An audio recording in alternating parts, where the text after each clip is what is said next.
TB డ్యామ్కి సంబంధించిన executive engineer కానీ, ఇరిగేషన్కి సంబంధించిన డిఈ కానీ, జేఈలు కానీ, టెక్నీషియన్లు కానీ వీళ్ళందరితో కలిసి మంచినీళ్ళ సరఫరాకు సంబంధించి, తాగునీళ్లకు సంబంధించిన మంచినీటి సరఫరా, అలాగే రైతుల కోసం సాగు చేసుకోవడానికి నీళ్లు ఎలా వస్తాయి ఈ సీజన్లో అన్న విషయం మీద పూర్తి స్థాయి రివ్యూ చేశాం.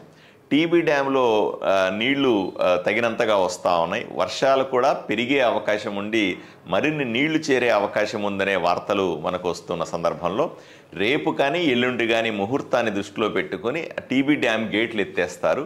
టీబీ డ్యామ్ గేట్లు ఎత్తేసిన తర్వాత సుమారుగా 250 కిలోమీటర్లు ప్రయాణం చేసి నీళ్లు ఆదోని నియోజకవర్గం మన ఎక్కడైతే అవసరం ఉందో అక్కడికి ప్రవేశిస్తాయి.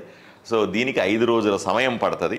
5 రోజుల తర్వాత అంటే ఇప్పుడున్నటువంటి బసాపురం నీళ్ల ట్యాంకులో వారం 10 రోజులకు సరిపడా నీళ్లున్నాయి కాబట్టి తాగునీటి అవసరాలకు ఆదోని ప్రజలకు ఇబ్బంది ఏమీ లేదు. ఇవి అయిపోయే లోపల టీబీ డ్యాంలో నీళ్లు ఇప్పుడు చేరుకుంటాయి కాబట్టి దాన్ని తోడుకొని స్టోరేజ్ ట్యాంకులోకి మేము పంచుకుంటాం. ఈ నీళ్లు ఈ 250 కిలోమీటర్లు ప్రయాణం చేసే సందర్భంలోనే ఆదోని నియోజకవర్గంలో ఎక్కడెక్కడ వీలదే పెద్ద తుమ్మలం కానీ, పెద్ద హరివాణం కానీ, నాగనాథనహల్లి కానీ, లేదా నదిర కానీ ఇక్కడ ఎక్కడెక్కడ అవసరమైతే ఆ చెరువులన్నీ నింపుకుంటూ వస్తాం కూడా. ఆ చెరువులు నిండుతూ కూడా వస్తాయి. ఎక్కడెక్కడైతే తాగునీటి అవసరాలకు ట్యాంకులు ఆల్రెడీ కట్టి ఉన్నాయో దానికి కూడా నీళ్ళని వదులుకుంటూ మనము నీళ్ళని పూర్తిగా సరఫరా చేసే అవకాశం ఉంది. దీన్ని ఒకసారి రివ్యూ చేశాం. రెండవది మన ఆదోని నియోజకవర్గం వరకు ఉన్నటువంటి ఈ నీళ్ళు ఎక్కడైతే ప్రవహిస్తాయో ఈ కెనాల్స్కి సంబంధించినటువంటి రిపేర్లు కానీ, మెయింటెనెన్స్కి సంబంధించిన తూములు కానీ ఏదైనా లేదా సప్లై కెనాల్స్ సంబంధించినటువంటి వాటికి ఏమైనా రిపేర్లు ఉన్నాయా, మెయింటెనెన్స్ ఉన్నాయా అని కూడా మేము ఎంక్వైరీ చేస్తా ఉన్నాం. ఈరోజు రివ్యూలో 3 అంశాలు అనుకున్నాం. గత ప్రభుత్వాల్లో మొదలుపెట్టి ఇంకా పూర్తి కాని పనులు ఏవి అనే ఒకసారి లిస్టు తీసుకొని చూస్తాం. అలాగే ఇప్పుడు జరుగుతున్నటువంటి పనులు సగంలో ఎలక్షన్ల వల్ల ఆగిపోయినవి కానీ అట్లాంటివి ఏమన్నా ఉంటే కూడా తీస్తాం.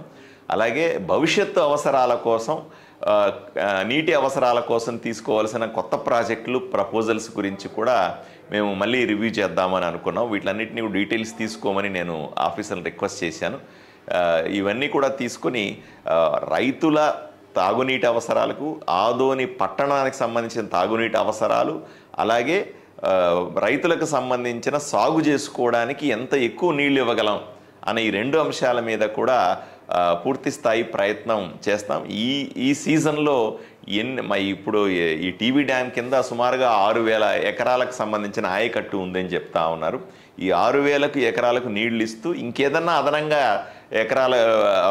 అదనంగా పొలాలకు నీళ్లు ఇవ్వగలమా అన్న విషయాన్ని కూడా చర్చిస్తాం. ఎందుకంటే చెరువుల కింద కొన్ని నీళ్లు ఇచ్చే అవకాశం ఉంది. దేవుడి దయ వల్ల మంచిగా వర్షాలు పడి నీళ్లు తగినంతగా టీబీ డ్యామ్ నుంచి రిలీజ్ అవుతూ ఉంటే ఆ చెరువుల నుంచి కిందకి తూముల్లో కొంచెం ఎక్కువ వాటర్ ఇవ్వగలిగే అవకాశం ఉంది. కొంతమంది తోడుకుంటారు.